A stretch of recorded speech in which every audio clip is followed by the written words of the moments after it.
Esa idea de una vida convencional, de trabajo y de familia, quedó atrás la manera de ver todo, apática, sin buscar forma ni modo, quedó atrás.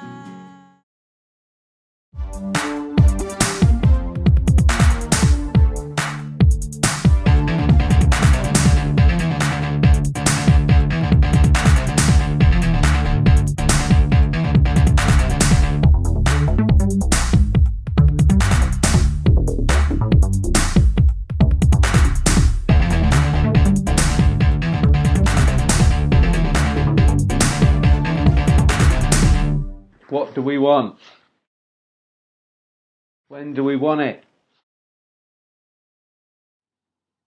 Hi, and welcome back to Animal Liberation TV. This is podcast number 3, and this episode is a Barry Horne special. So, yeah, the first thing before I start off with addressing this episode, I just want to. There's been a few people, like some of my mates, saying, "Oh, why are you wearing a mask, Max? Why are you kind of disguised?" So, I just want to explain why I've got this stuff on. First of all, it's kind of a nod to the whole virus situation right now, because I've been wearing a mask in the shops and supermarkets for 2 months now. And the rest of it, as for the rest of it, is an element of anonymity involved. I don't necessarily want my face plastered all over the place. Also, it's not about. I really hate celebrity culture, and I'm not a fan as an anarchist. I'm not a fan of this kind of what I call the cult of personality, where it's quite prevalent, say, in the vegan scene, where there's kind of personalities. I'm not going to mention anyone's names because I want to keep this show generally positive, this channel generally positive. Well, I hope I try and do that.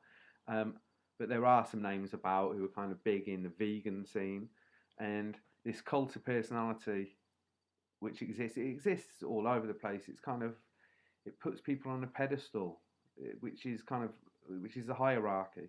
As an anarchist, I'm opposed to that. So I hope that the message of this channel, as part of the anarchist animal liberation philosophy, is anti-hero, and that is something I definitely associate with Barry Horne. And the feature film I'm going to make about him is, I've said in all my paperwork, Barry is an anti-hero. You know, no one. Hero worship is for fools, and it's an excuse to not do stuff yourself. Basically, that's how I see it. So anyway, and also there's another reason why I'm wearing a mask is because that I'm doing all this on the laptop, and I have to look at myself while I'm recording it. So I think it gives it some sense of conversation. And the last thing I want to do is be looking at my own face, doing all these sort of fairly long podcasts, as some of them are turning out to be. So it's much better for me just to see this mysterious figure in front of me that looks a bit more like a stranger. And there's an element of theatrics involved with this look, okay? It's no big secret who I am. Loads of people know who it is, and the authorities, I'm sure, would know if they're bothered. My name is Max Watson, and I'm an ex-ALF activist, and I've spent a long time campaigning in the animal rights movement. If I can find it here we go. So, Animal Liberation Front, Supporters Group Newsletter, Winter 93-94. This should show I'm legitimate. Max Watson. There's my prisoner address, okay? So, in case anyone's doubting I know what I'm talking about, hopefully that's sorted that out. Plus, if I was some sort of faker, Jesus Christ, I mean, this channel will just be mobbed by real animal liberationists criticising me, saying, who the fuck is this guy talking total bullshit? So, anyway, I hope that's kind of answers the mask questions. Theatrics. So the theatrics is another part of it. And theatrics, if there is an element of theatrics, then it gives me a tiny little extra nugget of defence in case the authorities decided that they wanted to say this channel's incitement because, you know, talking about the Animal Liberation Front, the Animal Liberation Movement, is something the authorities do not want people to hear about. Every single time people kind of speak up on behalf of the Animal Liberation Movement, you know, they generally get into some sort of trouble. So I have to tread a fine line doing this channel to not overstep the mark into incitement. You know, so if there's a theatrical element, it adds to my defence. So I hope you enjoy this third podcast, this Barry Horne special. It's ended up being a bit of a longer one again. So I hope you have the patience to sit through it and you find it of some interest. Basically, if I achieve making people have a bit of food for thought from these podcasts, then I've achieved the job. That's what I'm looking at. And if people feel like they're informed on the history of the movement, then that's also my main aim. So I want to say enjoy the podcast. Thank you very much again for tuning in and listening. Please share, please subscribe, please comment, please like, all that stuff. But please share far and wide if you do like what I put in the content here. And take care. So I'm making a feature-length film documentary about Barry Horne. I'm going to show you the trailer. It's been around for about 3-4 years now, actually, because this has been a long project. I'm going to talk about that after the trailer. To introduce the trailer, I'm actually going to read out a thing called the overview from my film treatment to introduce it. So the film I'm making about Barry Horne is called To Hell with Compromise, which is a quote from an article which actually I read in podcast 1, was it, I think? And the overview says, this is the story of Barry Horne, an animal liberation activist, prisoner and hunger striker, who died in prison in 2001 on hunger strike against the practice of and government policy in support of animal experiments. In 1998, he carried out a 68-day hunger strike during an 18-year prison sentence against broken pre-election pledges by Tony Blair's New Labour Party on holding a royal commission into vivisection. His health never recovered from this protest, which gained worldwide media attention. This film will tell the story of the direct action movement against vivisection by the Animal Liberation Front, ALF, and Barry's role within that movement. It examines and questions the role direct action by the Animal Liberation Movement has played towards an end to vivisection and Barry's actions as part of that. So here's the trailer for the film, and if you've not seen it before, enjoy. Can you introduce yourself for the tape, please? Your full name, home address, date of birth and occupation. Barry Horne, 9 Bixter Road, 17th of the 3rd, 52. No comment. Now seriously ill, almost 9 weeks into his hunger strike. He wants a royal commission into experiments on animals, but the government says it won't be blackmailed. Colin Baker reports. Barry Horne supporters say he's close to slipping into a coma. He's close to the point of no return. He has already starved himself longer than most of the IRA hunger strikers, and like them, his demands seem unlikely to be met. Horne was strong enough a few days ago to rise from bed and wave to his supporters holding vigil outside the hospital. 4 years ago, he was convicted on arson and explosives charges. One of his targets was Boots the chemist on the Isle of Wight. I'm starving, fucking hungry, so why won't they feed me? The one thing that I crave, that is for those that should feed me. Barry Horne was filmed secretly last week. With every day, his condition deteriorates. The hospital says he's seriously ill, but stable. It's possible to do things that I'm less tired to have lost, which is where the bastard furious mess with a bang up the lot. From paint on the shops in the houses, paint scribble works great on cars, chewing gum six roads to turn comes to see things that just don't start. Sending the petrol tankers, their deliveries going nowhere. When the deaths of owners, I'm actually the first person to read it. If the surface comes to town and everyone goes, I must come down. Don't keep sneering to the business of don't leave me no boy ever. Born on animal testing like a purple sun and Chinese bow. Trying for the group of people that you know that you can trust. This is a story that needs to be told. Events in 2015 led me to realise that Barry had been subjected to misrepresentation. This film will tell the story of not just Barry, but one of government betrayal which in turn led to activism within the animal liberation movement, united in the cause to fight the cruelty and fraud of vivisection, media spin, police oppression, British injustice, corporate power and control.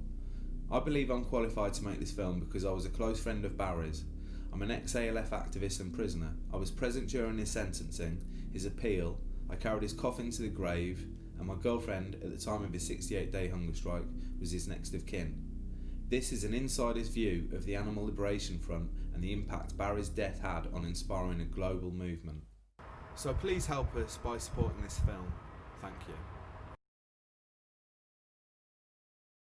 In the mid-1990s, I was part of an operation against an abattoir, a slaughterhouse in the west side of the country, which involved firebombing of 12 vehicles. We also broke into the abattoir itself and set fire to the interior of the premises.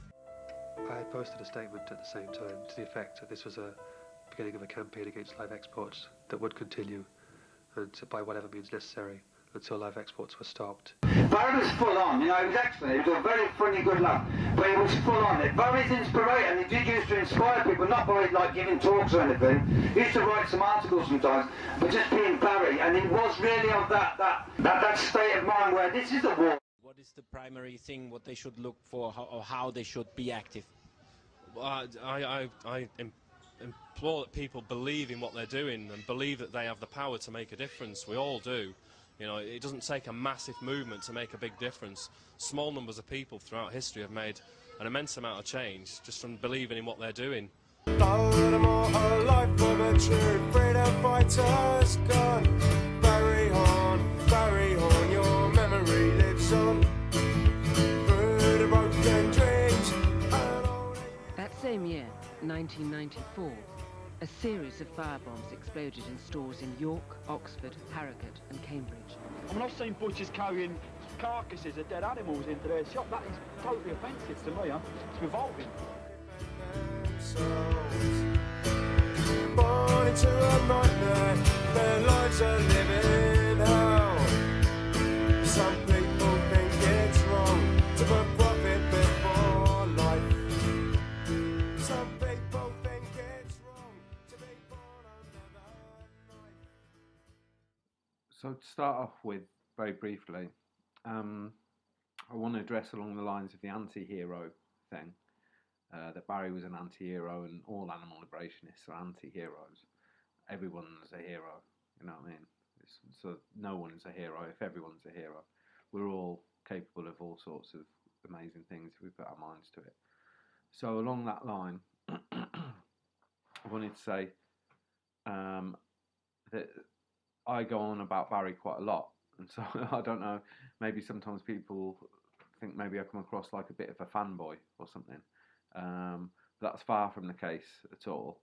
It was just he was like an older brother to me in the 90s, and that was born out of the time where I had a really tough time at one point, which I won't go into now, and Barry helped me out with that. I'm not sure if he realised quite how much he did help me out, but I think he had a certain idea, and you know, we support each other through various sort of struggles throughout the 90s in one way or another. So for me, he was like an older brother, and I had a real deep love for him. On top of that, I knew everything his mind and body went through the whole 68 days of the long third hunger strike, the 68-day one, because my girlfriend at the time was his next of kin, so I was updated every day of his decay in his mind and his body.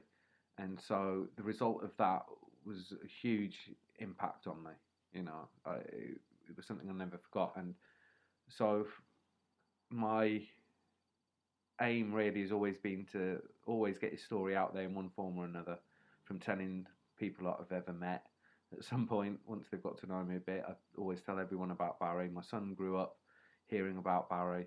You know, anyone that I've ever lived with has heard all about Barry. So it's not a fanboy thing at all. It's done out of love, and it's done out of respect for what he went through. Okay, so I want to give you a very brief little update on the progress of my feature-length film about Barry. I started this project about 4 years ago, and probably people that have been supporting the project from the start are probably thinking, what the hell is going on? Is this thing ever going to happen? obviously, all my plans, like nearly everyone's plans, are currently affected by global lockdown and pandemic. So we'll have to see if the film business starts again and exactly what it might look like, because the film I first started was a DIY project basically, and I did a crowdfunder for that, and I want to thank everyone that contributed to that.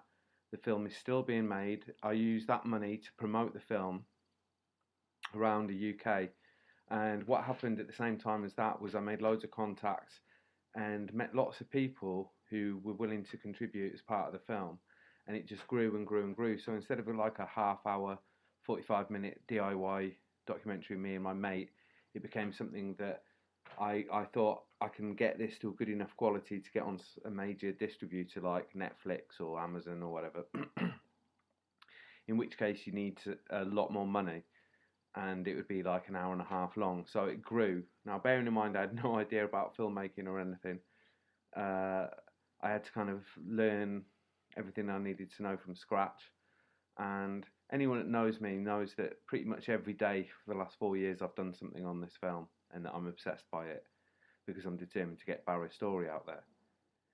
So yeah, it grew and grew, and now it's a major production and I need funding. So if at any point this channel grows and people have connections to people who have a little bit of money behind them who would like to invest in this project, then please get in touch with me, because it's quite a big budget I'm looking at to make something good enough to get onto a major distributor like Netflix. And the reason why I'm trying to do that is just because the reach I could get if I got it on a major distributor, the reach of audience would be absolutely huge. And I saw an Earth Liberation Front film documentary on Netflix once, and that's what I think it's When a Tree Falls, or If a Tree Falls. I can't remember the title. I'm no good with things like that. But that made me think, if that can get onto Netflix, and so can this film about Barry. And so as I was learning about filmmaking, and more people said, yeah, I want to help tell this story and be a part of it, from bands to ex-activists to his barristers and all sorts of people I've got involved in the film. A huge amount of people that are willing to tell this story. Not just like these DIY projects I'm doing here on my laptop, proper, fully professional thing. So it's grown and grown, and the reason why I'm trying to go, assuming the film industry starts again after this current wave of pandemic stuff, I think that Barry, for all his effort and sacrifices, and for all the animals who are currently going through these total atrocities, especially in labs where, as an issue, it's kind of getting left behind or ignored or put to one side, I think vivisection needs to be put firmly back on the agenda.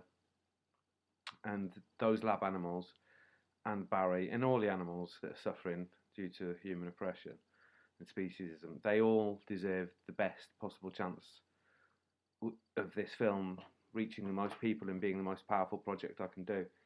So to show you the culmination of really the last 4 years, and last year I spent 6 months full time writing this.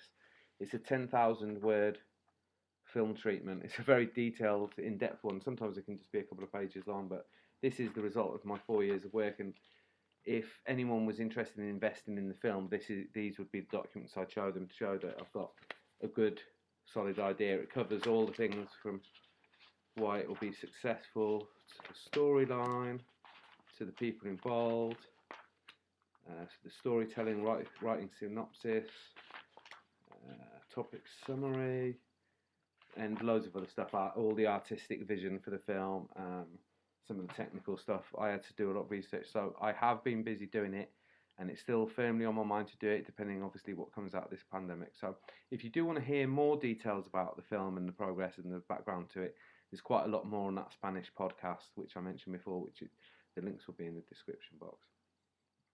So hope that's given you a little insight into where the film's at now. Barry Horne was a former dustman, twice divorced with 2 children, and a reputation for being a man prepared to resort to direct action in support of his beliefs. There are a lot of people that talk about doing it, but very few that actually do it. Barry Horne was someone who actually did it. As animal activists go, he was militant. There was only a matter of time before something else happened. And for anyone who is interested in going deeper into the story of my film, what's going on with it in more detail, my friendship with Barry, which I talk about quite a bit as well, and I talk about my views on the current state of the animal liberation movement and also about some historic stuff in a Spanish podcast, which is 2 episodes long. I'll put a link to it in the description box down below. And the English version of the player is the bottom one out of the 2 players at the bottom of the page. So the bottom one is English, and you might have to skip a bit of Spanish intro, and the questions are in Spanish, but you can kind of get what the questions were from my answers. Okay, so if you really want to know quite a bit more detail about Barry and the film, check out those podcasts down below in the description box. Animal liberationist. There we go.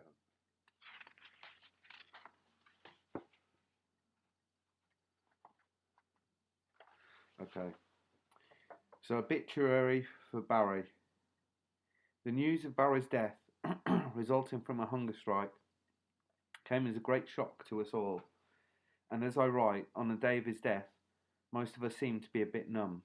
Barry Horne has died. We don't seem to know what to do or what to say to each other. We're in shock. This response is a far cry from the ready-primed wave of anger and action that was set to follow his death, which had looked set to happen while he was on hunger strike over Labour's broken pre-election promises in September 1998.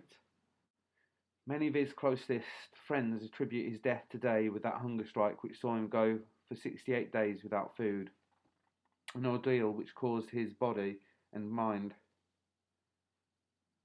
such devastating damage that he was never able to really recover from. That was his 3rd hunger strike.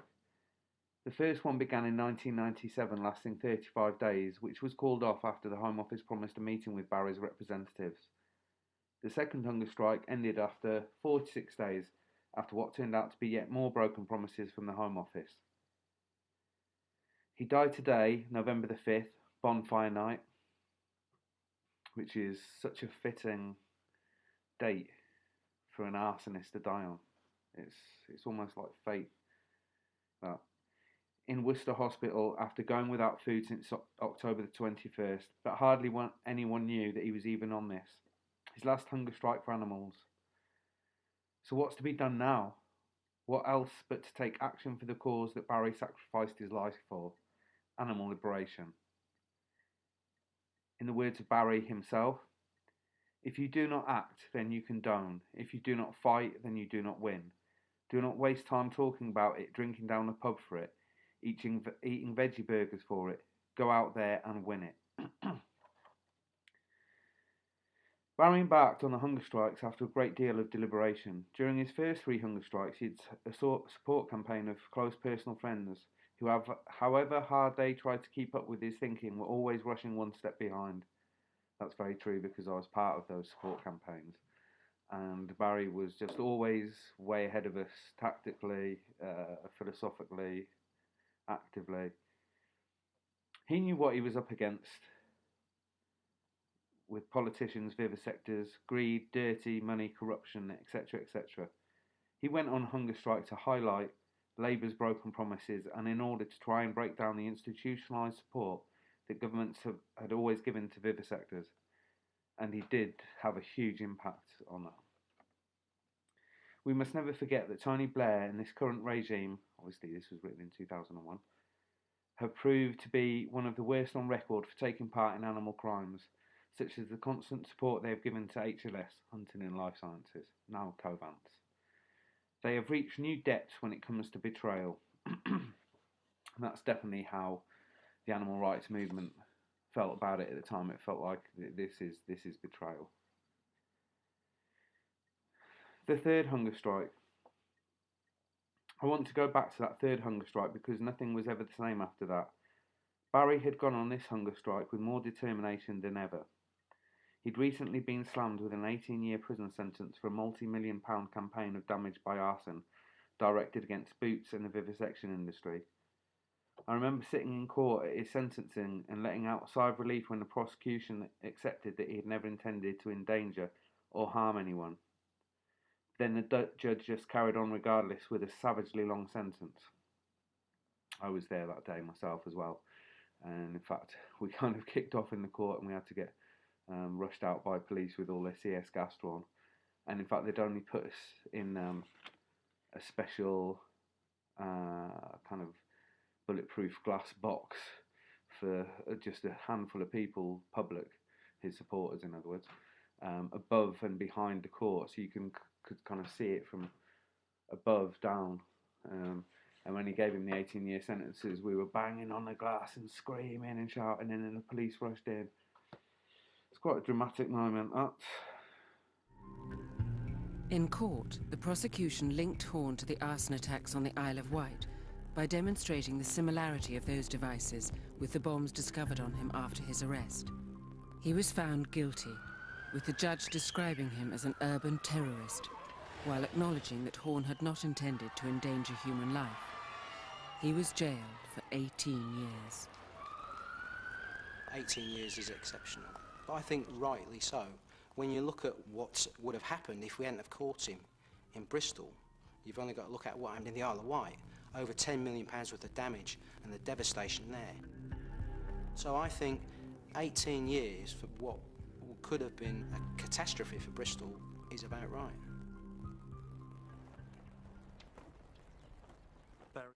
Barry never took anything lying down and carried on fighting from within prison.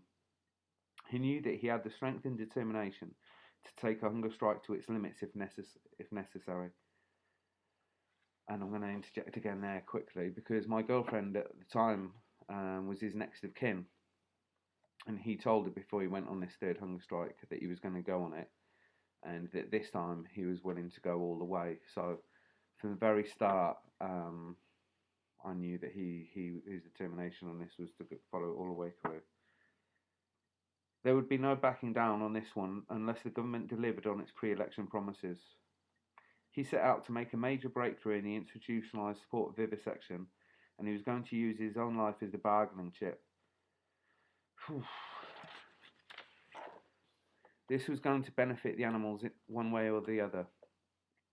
For all the bullshit of the spin doctors, he knew that at the end of the day most people would wake up to the fact that there was someone who was laying his life on the line for something they believed in, which, even if you don't believe in the causes that people have sacrificed their own lives for along the way, you know, you kind of have to give people some credit for dying for a cause they believe in. You know, they believe in something so strongly that that kind of comes above the necessity for their own life. You know, even if you don't agree with the cause, it's an impressive gesture that anyone makes. I mean, everyone's seen the monks that set themselves on fire over different time periods, you know. I mean, that's a shocking image, isn't it, you know? Okay. Tony Blair had made promises and Barry was simply taking him to task for it, which again is true. If they ignored his demand to hold a total review of the vivisection industry, then his death would be on their hands, to add to the millions of animals' victims. And that death would be taken up by the animal liberation movement as a symbol of all that we're fighting against: brutal injustice and a world of hidden atrocities. In the infamous catalogue of lies, New Labour, New Life, which was a leaflet that the Labour Party put out before the election to win over loads of animal rights sympathetic votes, they promised, amongst other things, to hold a royal commission into vivisection. The government said today it won't let policy be dictated by blackmailers. The rather awkward fact is that Barry Horne's demand for a royal commission is not one of the outrageous excesses of animal rights extremism. In fact, the government itself promised one, before it came into government, that is. Determined to capitalise on the increasingly broad church of animal rights supporters, it published this leaflet. New Labour would mean a new life for animals, and a royal commission which would review the effectiveness and justification for animal experiments. For many, it was a surprise to see Barry getting in any way involved with politics, but once again it soon became clear he had a much wider vision than that. He wanted to send a clear message out to us, his friends and comrades, that in order to fight for animal liberation, it was always necessary to make sacrifices, and here he was showing that he was prepared to make the ultimate sacrifice. By the time the hunger strike had reached day 60 and Barry's health was rapidly declining, the tension had reached fever pitch. The media went into overdrive with slurs and lies. It was the headline story. It really was back then. It really was the animal rights hunger striker Barry Horne. What's the latest on him? It was, by the last week, it was daily updates, and it was international news. Animal abusers were on a war footing as they braced themselves for the impending backlash, which there would have been. It wouldn't have been the same backlash in 98 as it might have been, say, 5, 10 years earlier, 5, 8 years earlier. It wouldn't have been the same as that, but it would still, there was no doubt there would have been quite a heavy backlash of people saying, right, okay, we're getting some justice back for this. Barry had a portrait of Jill over his bed in Full Sutton Prison, and he used to say to me that she gave him inspiration, and I can't believe that now he's lying only hours from death. I do honestly think that there will be such anger if Barry dies that, you know, the police won't know what hit them. And then came a truly shocking move. Just as he began to seriously lose his mental faculties due to the trauma of 65 days without food, on top of the 2 previous hunger strikes, Barry was moved from York Hospital, where he was surrounded by friends and loved ones, back to the isolation of prison and subjected to normal ACAT prison visiting conditions. He'd been moved from prison to York Hospital 2 weeks before on good medical grounds, but this was a callous move, and nothing but the ugly hand of corrupt politics were intervening. That was a very cynical move. They saw that Barry was suffering inside his own mind. After 65 days without food, he basically, this is a long story which I will go into in the film, so I'm not going to really touch on that now, but he basically lost a sense of who he was on that 65th day, and it never really came back to him at all, unfortunately. But the screws picked up on it. They must have informed the governors must have informed the Home Office, and the Home Office, along with the Home Office Minister and Tony Blair, I guess, had sat down and said, right, move him back to the prison. We've got to break this hunger strike.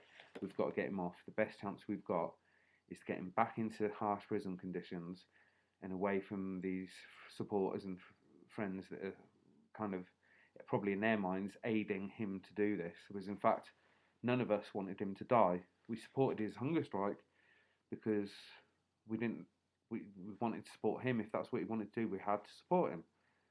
Did we want him to die? No. That was the torment of it for us, those of us that loved him, was that we didn't want that to happen. So they moved him back to prison to basically break this hunger strike and get him off, because they knew that if he died, there was going to be some reaction, and that would have probably been on and off for the next several years after that, quite serious. And, you know, someone losing their life is on a hunger strike for a cause. If you know your history, then you know the effects of the Bobby Sands era, where 10 IRA hunger strikers died in 1981 in one long protest. When someone died, another one in the prison replaced them at the kind of back of the queue, so to speak, and 10 of them died. Anyway, that period of the IRA Bobby Sands hunger strikes, where Bobby Sands died after 66 days, really inspired Barry, and he did loads of research on it. And that's kind of where he got a lot of his ideas from. Tonight, though, at another vigil outside the House of Commons, the powerful allure of Barry Horne's potential martyrdom is winning over a new generation. I do envy him for what he's doing. You envy him, do you? Yeah, I mean, I wish I could do the same, but like, I'm a bit young and can't really do it. That same day, the Home Office had faxed an offer to the campaign that in January there would be an investigation into vivisection by an all-party animal welfare committee. And in fact, I read through that fax, and it was a load of bollocks. It was just a way of trying to say it was a kind of weak version of a royal commission through the back door to try and, again, get him off this hunger strike that they were so keen to break, because they knew the consequences. His mental faculties were rapidly declining to the point he had to be constantly reminded that he was on hunger strike and why he was on it, which was heartbreaking because he didn't really know what was going on. He was literally slipping in and out of consciousness. Late that Thursday night, an hour after his visitors left, with a promise that they would be allowed back early in the morning, he was moved. On Sunday morning, when Screws offered him breakfast, he accepted. Immediately, George Howarth, the then Home Office Minister responsible for animal experiments, I met with him several times during this period, he's an arsehole, stepped in to tell media that Barry's hunger strike had been a hoax. And he used to get daily updates on Barry's condition from the Screws, from the governor, knowing that Barry hadn't eaten every single one of those days. He knew that and he lied. We have not been negotiating with Barry Horne. Nothing has been offered. The minister always made it clear that government would not give in to blackmail. There's been no concession, no negotiation, no deal. They were so desperately. I went to London with three or four other people from the Animals Betrayed Coalition. I think I've got some newsletters somewhere on the wall behind me. But anyway, that was the third hunger strike support campaign, and myself and 3 or 4 other people went to Whitehall or to meet somewhere. I can't remember where it was, but anyway, to meet civil servants in London on behalf of Barry. There's about 4 or 5 of them, 4 or 5 of us. We took notes of the meeting, and the whole thing was just them trying to get Barry off the hunger strike. That report by Jackie Long. Well, first of all, George Howarth, will you let Barry Horne die? Well, the question isn't whether we let him die or not. The question is whether he chooses to go on with the hunger strike, and I hope he will decide to come off it. But the point is, though, that in here is a statement by the government, while in opposition, while looking for people's votes, that you would support a Royal Commission. And there's no Royal Commission. Well, we haven't ruled the option of a Royal Commission out.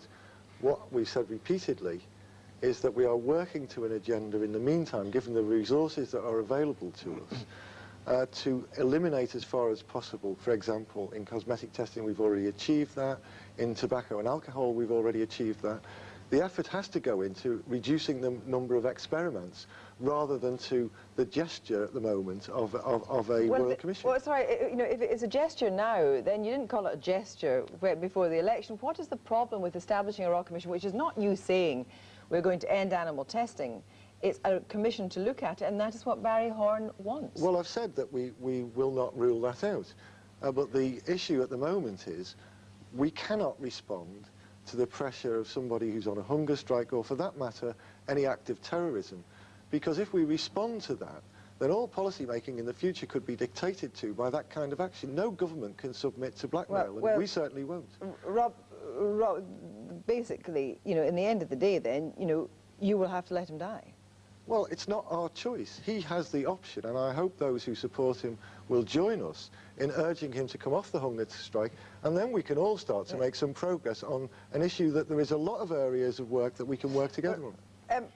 Okay, so what I'm going to do now, I've got quite a bit to read of this obituary. I do want to read the whole thing, and it's going to take up a fair bit of time, so please try and stick with this again, like I always say with everything, because I do think it's worth hearing. So I'm going to crack on with this and try not to sort of interject with my own opinions now.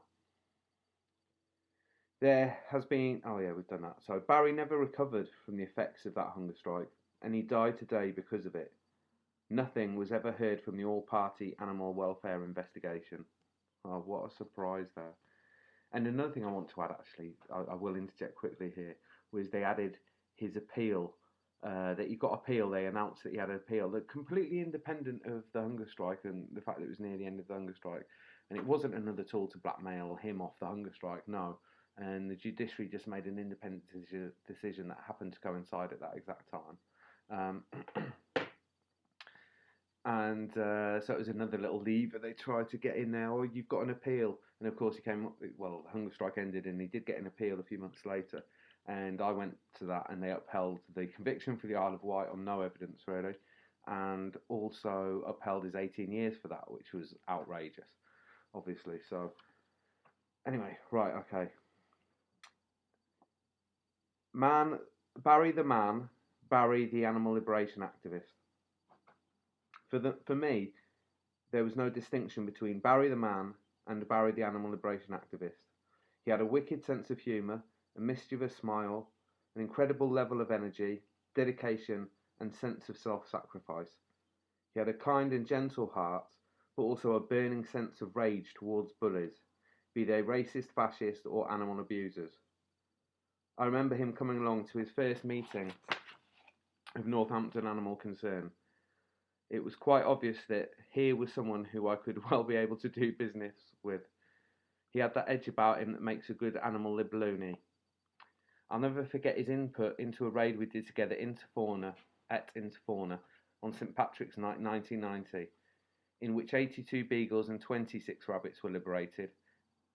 Typical Barry, he listened to the plan, added a few practical points with a minimum of words, and then got on with it, quiet, determined, and utterly committed. A pure source of inspiration on the night for those who found themselves flagging and getting tired constantly ferrying the animals across muddy fields. All those years as a dustman carrying bags came in well handy, solid to the core. This is written by John Curtin, basically. I can tell that now. In any situation that I think back involving Barry, he was always up there at the front, not one for hanging round the back. He always had a high level of frustration for those who he felt were not truly committed. Not that he expected everyone to go down the road that he'd gone down of illegal, hardcore direct action, although that was his hope. But what he did expect from people who considered themselves to be animal liberation activists was totality. He was sensitive, he had high expectations. He had that sense of urgency running through his veins. That is true.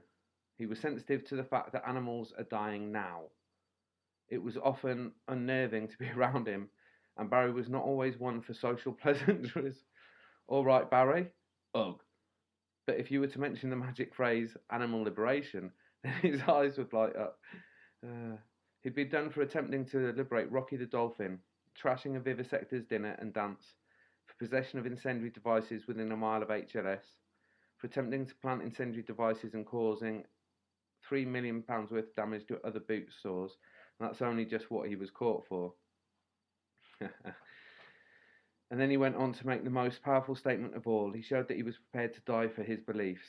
He once told Nancy Phipps on a visit during that third hunger strike, as his health was failing, that he was scared of dying, and that, to me, it was a sign of his courage that he could face up to such fear.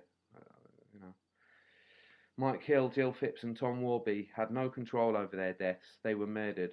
Barry is our first true martyr. He didn't want to die, but now he is dead. What are you going to do about it? And so here, on one page here, we have a load of different headlines from things Barry was involved in. Okay. And then the next page, there's also a picture of Rocky the dolphin that Barry was convicted of trying to set free. Good old Rocky. Rocky. There's a picture of Barry's burial coffin, ecopod. Okay. The burial. A green burial involves an ecologically sound approach. The body is not embalmed using chemicals, and the coffin is made of recycled papier-mâché with a natural cotton liner. The burial plot is at present a meadow. An English oak tree is then planted to mark the grave and receives nutrients from the body as it degrades. As more trees are planted, so the woodland will grow and develop. And as 20 years marks his, next year marks his 20th anniversary of his death, which is hard to comprehend. But I've been back over, most years I go there on his anniversary. I've missed a couple recently, but I tend to go at other times and visit the forest and visit his tree. And quite a few of his close friends still do every year. And yeah, it is now a woodland. It's amazing to see. I've got some really nice photos of it somewhere, but on the computer, so I can't bring them up now. But yeah, it's a really beautiful forest, and his tree is a proper proud, strong, tall oak tree, just like the guy. The hunger strikes. Barry, like most anti-vivisectionists, had a strong mind, a determined spirit, and had insight into strategy and tactical thinking on how to truly gain progress. When he was imprisoned, he chose to embark on hunger strikes. Below is a brief summary of these. First hunger strike began 6th of the 1st, 97, ended 10th of the 2nd, 97. Duration 35 days. The purpose of this hunger strike had been to put vivisection firmly back on the agenda of the animal liberation movement. There had been a general sense of apathy and also ignorance to the suffering of laboratory animals, something which I've touched on, I believe is happening again, very much so at this present stage of the movement. This first hunger strike achieved this aim more than anyone had expected. The well-organised campaign against Consort, the beagle breeders, received a massive boost, with hundreds of people attending national demos during the hunger strike with a renewed sense of anger and urgency it created. At these demonstrations, police crossed sword and beagle puppies were rescued, damage caused, police were put in their place, and cats rescued from Hillgrove Farm cat breeders. And here's a picture of these cute little cats. That's thanks to Barry, basically, inspiring people to break in the sheds and nick a few during that 35-day hunger strike.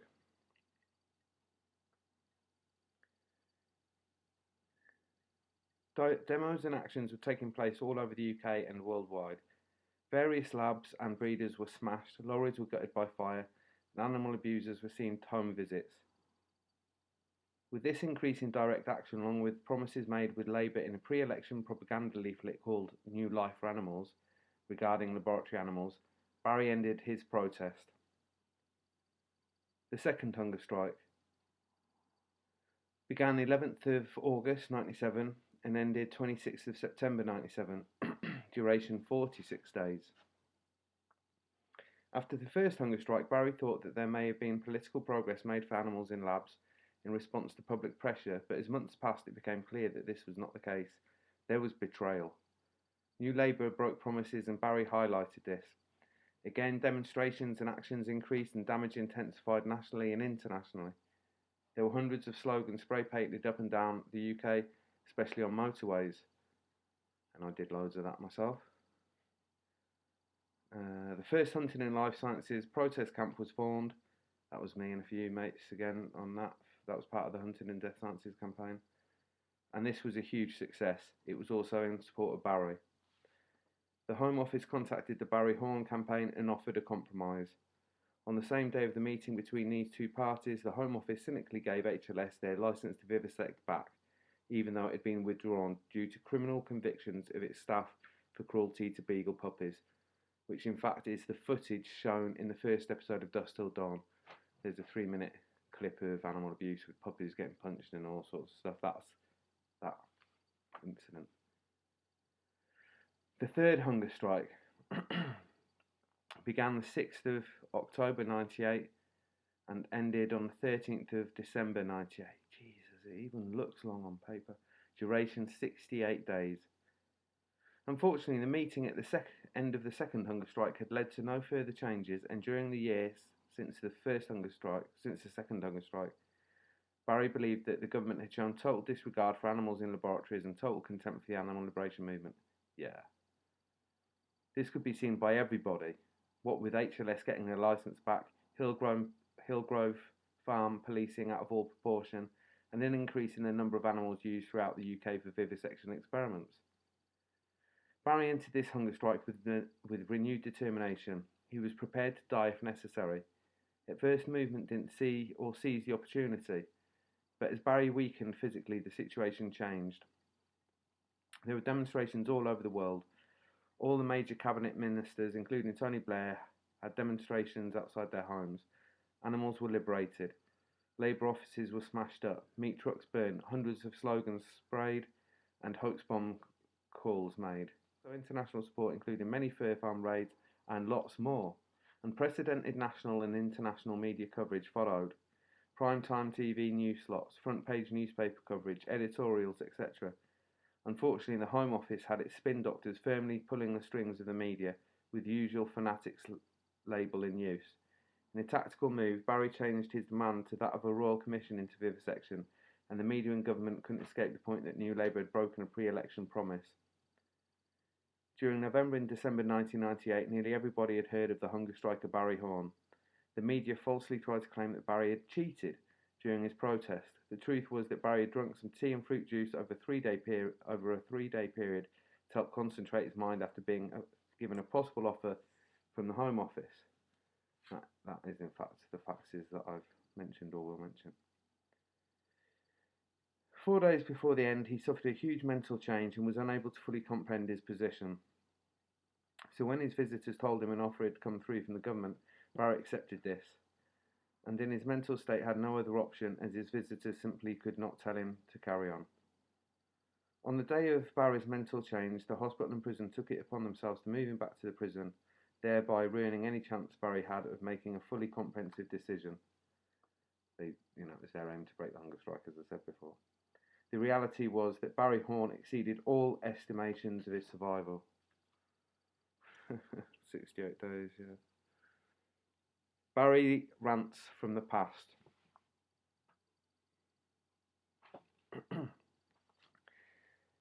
Capitalism and animal abuse go hand in hand, and for them there is no profit in life, only death. No fast buck to be made from understanding instead of destroying. No financial killing to be made from peace and compassion when money comes from suffering, pain and war. It would be for us to believe, as some do, that because we care and are right, that we will inevitably win one day. Too easy to simply say that the guilt of murder and suffering is theirs, on their conscience, and they will one day pay in full. Much too easy to turn away and do nothing. Life is never easy like that. Never easy for those who care about the animals and who know that they have to do something now, not waiting for some distant mythical date. Every day of every month and every year, people turn away from the easy and safe decisions of life and instead take the hard, thankless, barren road to animal liberation.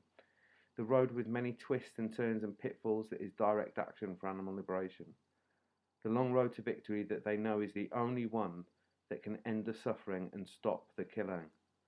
And by the suffering and dedication of the activists who make that decision, the road grows shorter, victory comes closer, and the animal liberation movement goes stronger, our strength and determination increasing as the animal abusers grow more afraid of our power and resolute belief in victory. Support Animal Rights Prisoners Newsletter, February 1993. And this is the Vegan Prisoner Supporters Group Newsletter, summer 1997. Yes, it was me on hunger strike, but it wasn't me who won the hunger strike. It wasn't me who achieved all the good things that came from it. That was the movement, not me. The movement cared enough to mobilise for the animals and do what had to be done. The movement is just people. It's you and me. It's all of us. We are the movement, and every one of us is so important. Without any one of us, the movement is weaker and poorer for the loss. Without all of us, the movement ceases to exist. Who then will care about the animals? Who can free the animals, change the world and create peace and justice for all? All we have to do is try. All we have to do is care. All we have to do is fight. Let us not forget what we have achieved and let us move forward and win freedom for the animals. Okay, so what I want to do now is share a letter with you that Barry wrote to me. This is one that Barry sent me soon after his sentencing, where he got the 18 years. And the reason why I want to share this with you, because I think it says so much about Barry's spirit and what sort of person he was, basically. So here we have his very distinctive writing on the envelope and an old address of mine.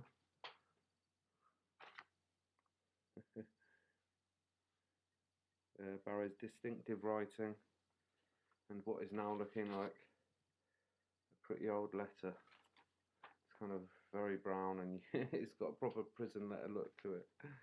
Anyway, at the top, what have we got here? Barry Horne, Bristol, 23rd December 97. So 2 days before Christmas. And this sums up so much about his character. Hiya, Max. Bloody good letter you sent, packed with news. Cheers, mate. Sorry this is going to be just a short letter, but us international celebrities, haha, are always busy, you know. Thanks for coming to my sentencing. How was it for you, haha? It was fucking crap for me. No problem though. In fact, no surrender, Mr. Angry Face. Still got appeals to come, so who knows, eh? What I do know is that Keith's record, Keith Mann got 14 years before an appeal reduced it to 11. But Keith's record was 14 years, so that was the longest ever animal liberation sentence in the UK at that point. So Barry's laughing with the smiley face about beating Keith's record. Everything's cool with me here, and I'm fighting fit as always. And that's a bloody miracle on the food here. Don't start on that, Baz. Good to hear. Alright, I'll skip some of the personal stuff. Actually, I'm not sure why I'm still in this fucking horrible nick. Been expecting a ship out any day, but no, looks like it's Christmas at colourful Bristol for me. How exciting. Heard that some masked loonies attacked the Hersley Hunt last week. Good, eh? Smiley face. We want more of that, non-violently, of course. Right, that's it. I'll write a longer letter in the near future. In fact, on consulting my diary, I see I've got lots of time to do it in. So expect that longer letter any time in the next 18 years. Haha. Smiley face. Take care now. For the cause, Barry. And then you think,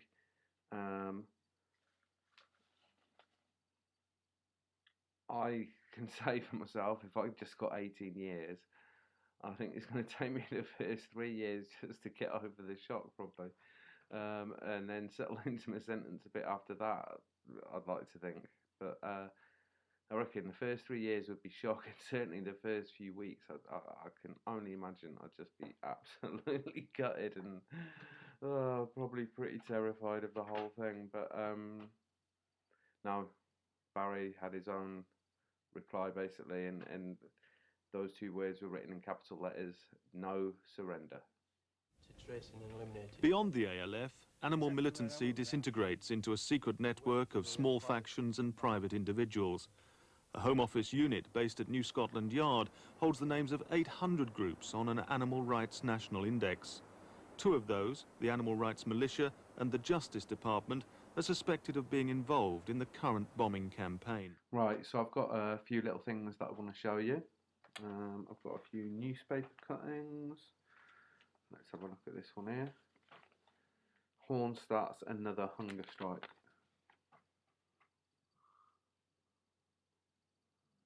Okay. And I'm just going to read out this first paragraph because there's no need to read beyond that because of what he says.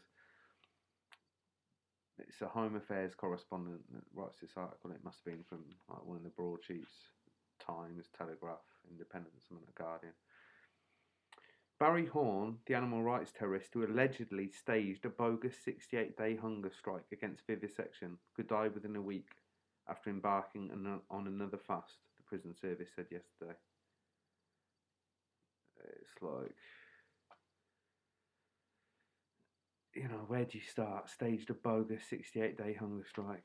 Jesus Christ. And that whole story that the media span, I mean, that really winds me up. You know, to this day, I think any of Barry's old mates hear that or read that, it's going to really piss them off like it does with me. You know, because when you love someone, I mean, okay, it happens to be Barry Horne, you know, he's quite an unusual character, but everyone, no matter who you are, has people that love you. And that's no exception in this case. For those of us that did love Barry, genuinely and deeply, people talking about that 68-day hunger strike as a hoax or whatever, that really fucking pisses us off. Anyway, and that whole thing started from the Home Office. They spread that whole idea that it'd basically been a hoax, you know, and It's outrageous. Anyway, here's another one after Barry's death.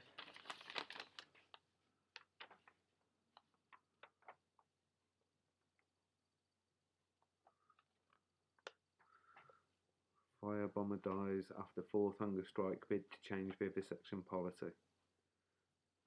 So it was big news. Okay, I've got another one. This is from the Mirror, the day after he died.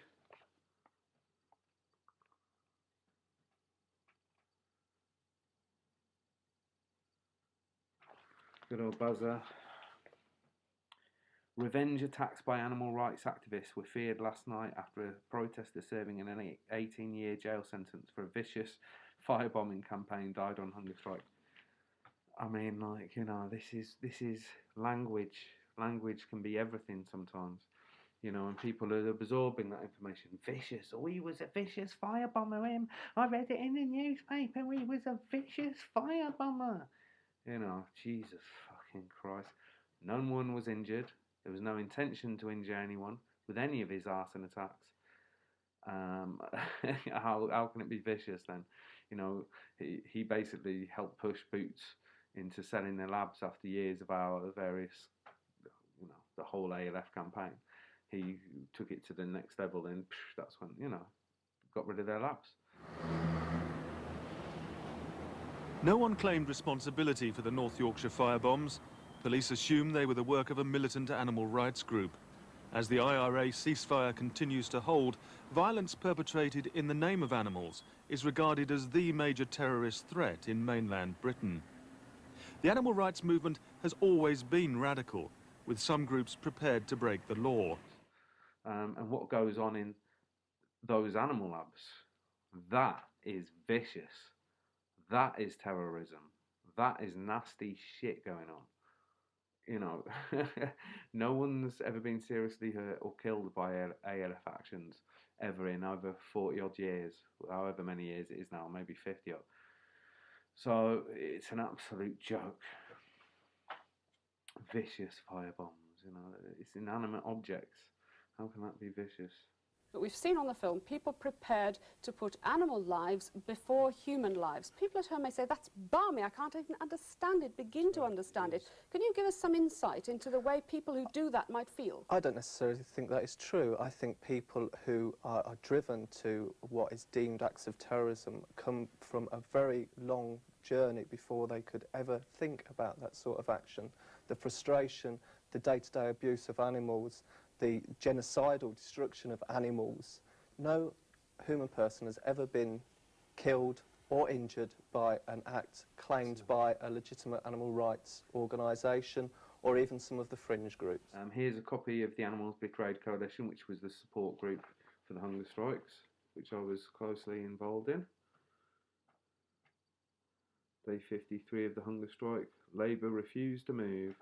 And that's about the time they were sending us these faxes. I mean, they were so desperate to get Barry off his hunger strike. Once you went past 50 odd days, and they were obviously bugging all of our cars and flats and houses. So, you know, they were kind of keeping up to speed on what was going on, the Home Office. And they were getting these daily updates from the Screws to the Governor to the Home Office. You know, so they knew every step of the way what was going on with him. And they were so desperate, you know, with these meetings, which they denied having with us, the faxes they sent through, the negotiations. I mean, God, they were so desperate to get him off the hunger strike. And then afterwards they go, no, we didn't negotiate. We haven't had any contact with them. We weren't giving in to blackmail. We weren't giving them offers. Okay, right, well, I've got the transcripts from one of the meetings. Tape 1, Home Office. Okay. And it's got everyone written down, what they said. It's got initials for most people, but Nancy Phipps was at that meeting, and we can see her name there, Nancy, okay? Nancy Phipps was one of the very few people allowed to visit him on Category A prison, strict visits. They kept him on Category A the whole, I guess it's 5 years, and virtually no one was allowed to visit him. But Nancy Phipps was one of those people. She was a really keen supporter and friend of Barry's, and she was at one of those Home Office meetings, and I've got all the documents here. So when they said they didn't have negotiations with us, fuck off, you lying bastards, you know. And when they say the 68-day hunger strike was a hoax, fuck off, you lying bastards. When they say that they've got the tightest rules and regulations of labs anywhere in the world in British laboratories, fuck off, you lying bastards, yet again. You know, anyone who knows their stuff is sick of these lies, you know, sick of the twisted lies that they tell about us. Anyway, these are some of the reasons why I'm making this channel, to help expose this bullshit. So I just remembered that some other things I wanted to show from this, the Hunger Strike Support Campaign newsletter. That's the name we gave ourselves, the Animals Betrayed Coalition. Okay, so I mentioned it earlier, but I wanted to show you some of the stuff inside, which is kind of a report on some of the stuff that's been going on in solidarity with Barry's third hunger strike. Then on the back, there's a list of things that people could do to help the campaign. And then there were also loads of demos in solidarity with Barry organised as well. So it's a very busy time. There's a nice quote from Victor Hugo on the back here as well. Oh, are they coming for me? Not this time. There's a nice quote from Victor Hugo here saying, "No army can withstand the strength of an idea whose time has come."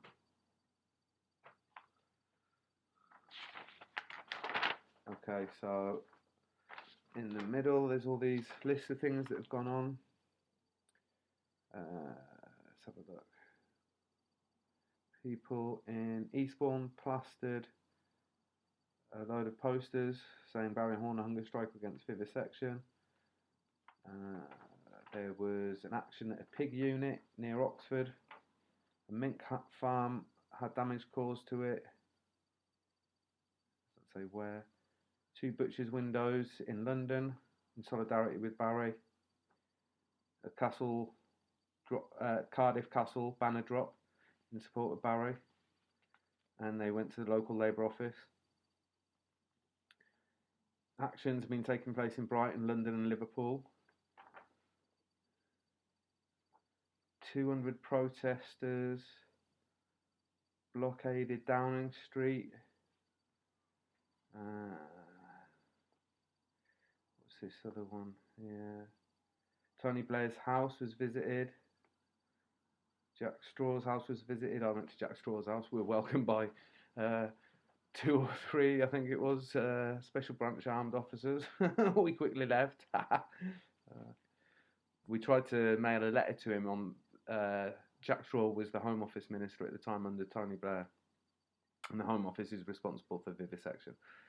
So Jack Straw never said too much about it. He left it all to George Howarth, his little stooge, arse-looking stooge, lying. Anyway, we've covered him. So yeah, Jack Straw was the Home Office Minister at that time, and he also happened to have a house near Hillgrove Farm, which was under a lot of pressure at that point. And he was totally behind it, fortifying Hillgrove Farm and stopping it from being closed. Oh, not for me again. Sorry, it's sirens, in case you can't hear them on the thing. You think I'm just losing the plot. So Jack Straw, we went round his house to post a letter through his letterbox from the campaign on behalf of Barry, saying sort it out, basically, stick to your Royal Commission promise. There wasn't a letterbox, it was sealed off as some sort of anti-terrorist device, and then these armed officers came out at us. That was quite amusing. 10,000 mink. No, they weren't released. There was a demo at a mink fur farm. Downing Street had another high-profile event. In the United States, at least 10 cities were targeted nationally, including Portland, Detroit, Seattle, San Francisco, Dallas, Minneapolis, Chicago, can't say that place, Los Angeles, Washington, DC, and Eugene. British consulates, federal buildings, and experimentation torture labs were visited. That is amazing to hear that. And I've recently been in touch with someone from the West Coast in Los Angeles who did support campaigns with Barry all those years ago. Sweden, some pigs were liberated. An anti-vivisection protest camp was set outside a lab in Stockholm. 8 First, all windows were smashed in Helsinki. Spanish activists attacked a bullfighting club in Bilbao with stones and paint bombs to show their deepest solidarity. So all around the world there was stuff. Kent Day of Action, 300 people turned up against the live exports for demo there. Constant vigil outside York Hospital. So kind of, and then all the forthcoming stuff as well, like I mentioned before. So as you can see, there's a lot of stuff going on in support of Barry. He wasn't on his own by any means. The movement, the real animal liberation movement, the animal rights movement, the people that really want change, they were all behind him all across the world. The death of Jill Phipps in 1995 gave the animal rights campaigners their first martyr. She was killed when she was hit by a truck as she demonstrated against the transportation of veal. Jill's mother is a close friend of Barry Horne's.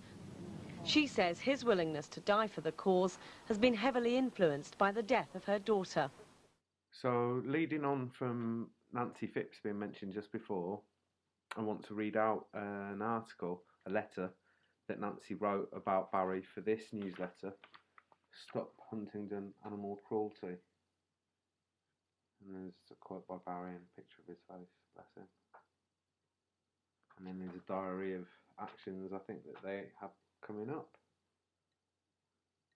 A lot of those relating to Barry to do with his anniversary, because I'm not sure what year this would have been made, to be honest. So I'm thinking maybe a year or two after he died. I'm not too sure. Maybe a year. It makes sense that they made a fuss after a year. I'm not too sure. Anyway, someone out there probably knows. Nonetheless, so this was a campaign against one of Britain's, well, it's one of the world's biggest contract testing labs. And we had a massive worldwide campaign against them. And I actually helped set up the initial group in 1996 called the Huntingdon Death Sentences Campaign, where we targeted Huntingdon. I kind of helped run and organise that with a number of other people for 3 years before it became Shack and they took over. So it's an issue very close to my heart. That's why you see a lot of HLS references throughout my videos. So this is a really moving little letter by Nancy Phipps. So Nancy Phipps was the mother of Jill Phipps, and Jill Phipps was killed protesting against the live exports of calves at Coventry Airport on the 1st of February 1995, and it's her 25th anniversary this year of the killing of Jill Phipps. So rest in peace, Jill Phipps. And Nancy Phipps, her mum, who wrote this article, who was a full-time activist and animal rights campaigner for years, who was the matriarch of the old animal liberation movement that in the 90s that I was a part of. If you ever wanted to know any bits of news, you just give Nancy's house phone a ring in her flat. You know, Nancy, I've heard such and such is happening, and she'd tell you whether it was right or not. She was like the way, if you wanted to know about something, you rang Nancy's flat. And in fact, I used to spend almost half my time in the late 90s in Coventry, in the same block as Nancy, and I used to have endless cups of teas and stuff around at Nancy's. You know, it was the hotbed, and people would be coming in and out. It was just like a constant brew drinking den of animal rights activists, you know. And so you'd get all the latest news, and she'd be in touch with everything, and you'd be in touch with everyone round at her flat, basically. So Nancy Phipps died a few years ago now as well, and Nancy Phipps' story is also Jill Phipps' story. You know, it's the two now. You know, because Nancy Phipps became an ambassador for around the world. In fact, all of this is going to be shown in Jill's film, which is my next podcast episode, which we're going to have a full upload of Jill's film, made by my mate John Curtin. It's a really nice, I think it's about 40 minutes long, piece on Jill's life and how she died and the circumstances around it and the issues of why. And Nancy features a lot in that. And as I said before, Nancy Phipps was one of the very few people allowed to visit Barry on his strict Category A visits. My Memories of Barry by Nancy Phipps. As the anniversary of Barry's tragic death looms near, I would like to write my own personal tribute about the Barry I knew. I have so many happy and personal memories of this very complex man. I've been a friend of Barry's for many years. I first became friends with him around the late 80s, although I knew him long before then, not that we ever spoke in those days. But the Coventry group used to meet up with the Northampton group to go sabbing, or doing occupations of factory farms, fur farms, and other places of animal cruelty. I remember Barry always being there, although I never remember him speaking or joking with anyone. I was aware that he had many friends, but he was very much a man's man, and whenever in a crowd, whether it be at an animal rights meeting or demo, he would stay quietly by himself, totally unnoticed. That is so true. When I first met him, someone introduced me to him and they said, "That's Barry over there," and he was stood away from the crowd, kind of on his own, looking moody. That's how he looked at every single demo. Barry's closest and dearest friends, the ones he was totally at ease with, were his mates who'd all been involved in direct actions. It was a close circle of men. Well, there were women there as well. I think Nancy's been a bit... That's not quite true. There were women there as well, who cared passionately about cruelty inflicted on the vulnerable and beautiful creatures on the earth. They were prepared to risk their freedom to fight a vicious and obscene system which to this day still exists in the annals of the Home Office and the callous, uncaring people who represent the government. The reason that Barry went on hunger strike was because he actually thought that Tony Blair was an honest man. What a bloody joke. I mean, this is kind of Nancy's take on it. She's writing this with her angle on what she thinks the movement needs to hear. So that's not actually literally true. Like, Barry never thought... He went on the hunger strikes to expose the government and also to rally the troops, so to speak. He genuinely believed if he carried on, the government would eventually have to listen to him. I think there's an element of that is true, though, that bit. And do what they'd originally promised to do before they got into power, instead of which the people in power, people like George Howarth and his cohorts, who I mentioned before, went on TV to try and rubbish Barry, telling lies, saying he'd been cheating without even having the guts to go and visit Barry, who at the time was a mere skeleton. So I've covered those points already, haven't I? People with such mean, twisted minds, they couldn't even begin to realise the integrity of people such as Barry. He was and always will be a giant amongst pygmies. I understand what she's saying there, totally. As I've already said, I'd seen Barry around for a number of years, and I would never have thought or even wanted to be friends. I always thought of him as a withdrawn, rather unfriendly man. Which is how I've always described him, you know, people that have seen the other bits of stuff I've done on this channel or on social media and stuff and other things. When I've described him, I've done podcast interviews about him, I always describe him like that. However, sometimes fate takes a hand in our lives. It happened that one day Barry, together with two more animal rights people, were arrested, and all three of them landed on remand in Bedford Prison. One of them happened to be Gary, who is my daughter Leslie's partner. So unfortunately, Gary died 10 odd years ago. Well, it was after this was written, obviously, but Gary Allen is someone that will get mentioned in the Dawn to Dust series, and other times his name will get dropped in. He's an old ALF activist that died, but he used to go out with Leslie, Jill's sister, Nancy's daughter. So 3 people turned up on a visit, but no one came to see Barry. Oh, bless him. There was no way I could leave Barry on his own, no matter how I felt about him. Go on, Nancy. I must admit to feeling nervous and wondering how I was going to get through the next quarter of an hour with this morose man. I needn't have worried. The next quarter of an hour flew by. We just hit it right off from the start, I bet they did. And found that on a one-to-one basis, Barry was a totally different person, full of fun, friendly, relaxed, and totally interested. Yeah, that is so true. From that time on, we became the best of friends. Not long after that, they were all let out on bail. It was a joyous occasion. All the lads were on a high. I remember Barry punching his air with his fist, with a big grin on his face. Oh, that's a nice idea, image, isn't it? When Barry discovered I had to go to London every week, I was on bail at the time for my alleged part in the raid on the Royal London Hospital. He insisted on driving me down. So for the next few months he would drive from Northampton to Coventry every week, take me to London and drive back. He never once let me down. Go on, Bazza, go on, Nancy. Because this is the other thing I should say, that Nancy was a beloved friend of mine as well. They both were. It's just, for me, it's really touching and lovely to hear one of my really good friends, Nancy, talking so lovingly about another one of my really good friends. It's just this is the thing, you see, for the people that do see animal liberation as a war, and have seen losses and sacrifices and been to prison, because Nancy had been to prison herself as well, and Leslie, and Gary, the whole kind of Phipps family pretty much have been to prison at one point or another, you know.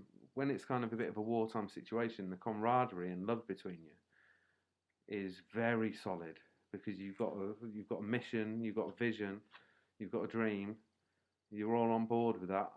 You think you've worked out a way of how to get it, you know, and you're all going for it.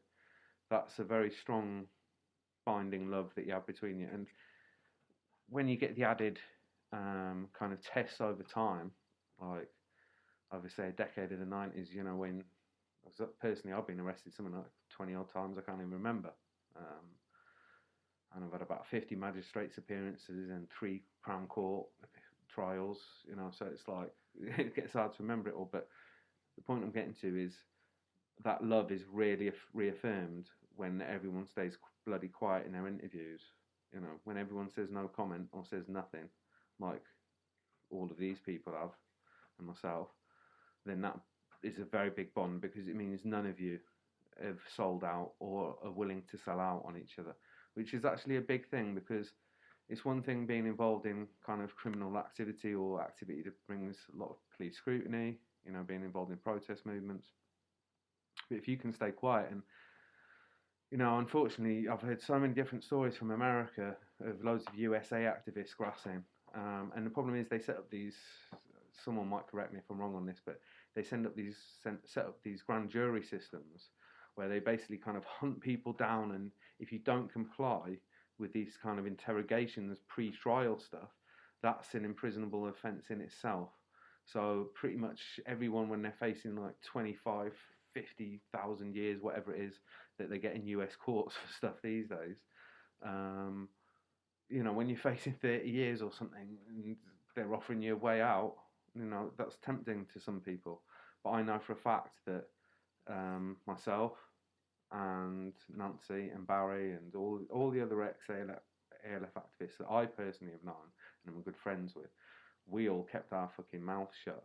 When Horne was interviewed, he was very placid and laid back. Can you introduce yourself for the tape, please? Your full name, home address, date of birth and occupation. Barry Horne, no fixed abode, 17th of the 3rd, 52, no comment. You were arrested yesterday in Halfords in possession of some devices. Can you tell me what those devices were for? No comment. Is there anything that you want to say on behalf of any group or organisations to account for your actions? No comment. So he actually said no comment even before a question had been asked of him, and that was the way in which he conducted himself throughout the whole of both interviews. And that, on top of the love and the vision and the shared experiences, that's what produces camaraderie. That is unbreakable spirit, and that's why the police hate hated the ideology of the old ALF, because they realised that the bond between us was absolutely, you know, rock solid, and that we meant what we said, you know, and we stuck by it, and we stuck by each other. So it's very moving to be reading this. Right, I'll carry on. Sorry about these interjections. It was during these long drives that our friendship grew strong. Barry would talk about his family and about his past, and how he first became involved in the AR movement, and how his strong feelings for the animals, and may I add, his even stronger feelings against their abusers. Yeah, I feel exactly the same, and I think all animal liberationists do, you know. It became a joke between us that we never left London without getting completely lost. Neither of us had any sense of direction. They wouldn't be too good on an action, just the two of them, would they? I remember once we landed down one street about 6 times. He used to love telling me about the direct actions he'd been involved in. Oh, I bet he did. And the ones where, despite the careful planning, they sometimes have gone horribly wrong. Well, we all know about those ones, but unfortunately we can't mention most of those on camera, can we? But he always made a joke of it. He could always make me laugh. Yeah, he's so funny. And he always that wicked sense of humour delivered with a straight face. Yeah, quite a cynical humour. The only occasions I've seen Barry really angry was if he was talking to anyone who was not passionate about animal rights, people who wouldn't go and take some actions and make some silly excuses as to why they couldn't participate. The animals have no choice, and even less with people like you lot around. I've heard him say more than once. You know, he was a cynical guy, you know, but he was a realist, you know, maybe a positive realist rather than cynicist.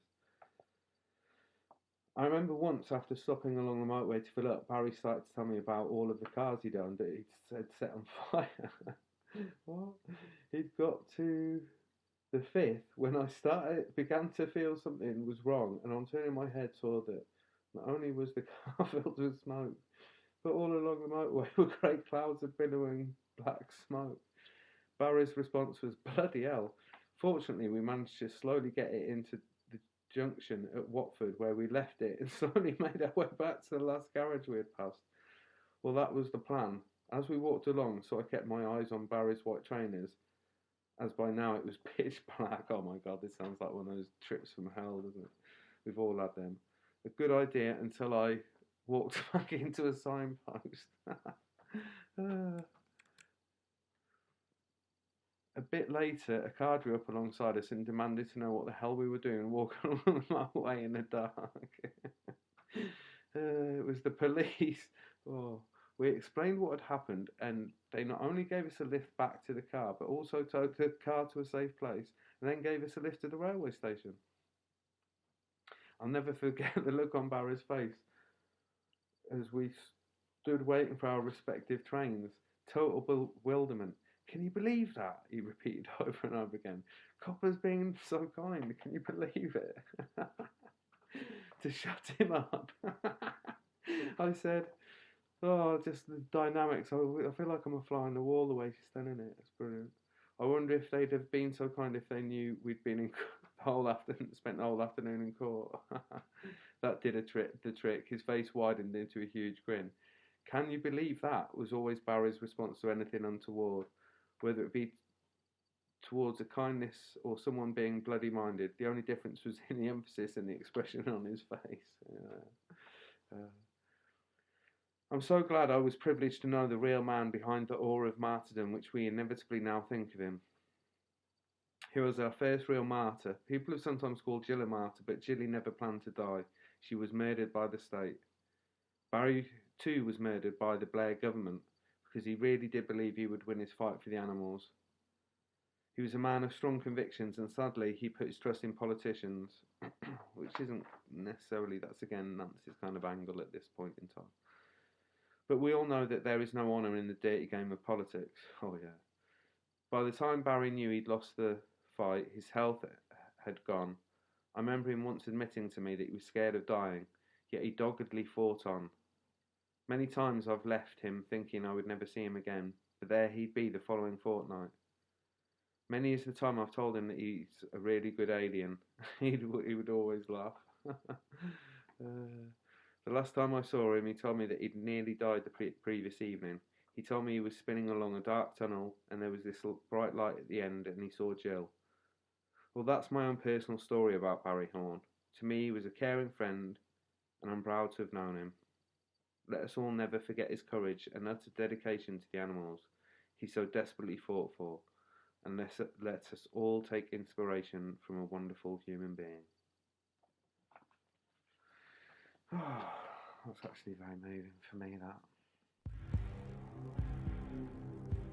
18 months after Jill Phipps's death, another friend of the family was plotting a violent campaign.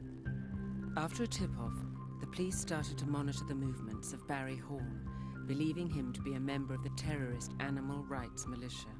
When he started to buy watches, different pieces and batteries and cigarette packets from different towns in the southeast of the country, I think we then realised that yes, he was going to do it.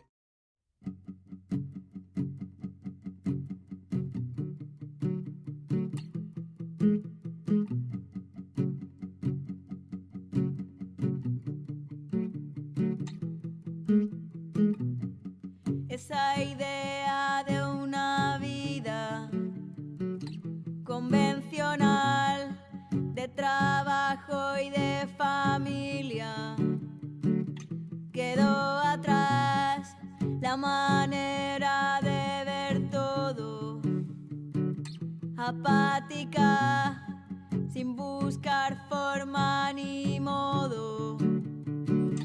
Quedó atrás, quedó atrás, quedó atrás, quedó atrás. No encontrar nunca el momento para actuar y esperar que lo haga el resto. Quedó atrás prioridades heredadas de las demás que no cambian nunca nada. Quedó atrás y quedó atrás pasar por este mundo así sin más, sin empatizar, sin implicarse con la realidad. Quedó atrás, quedó atrás, quedó atrás, quedó atrás.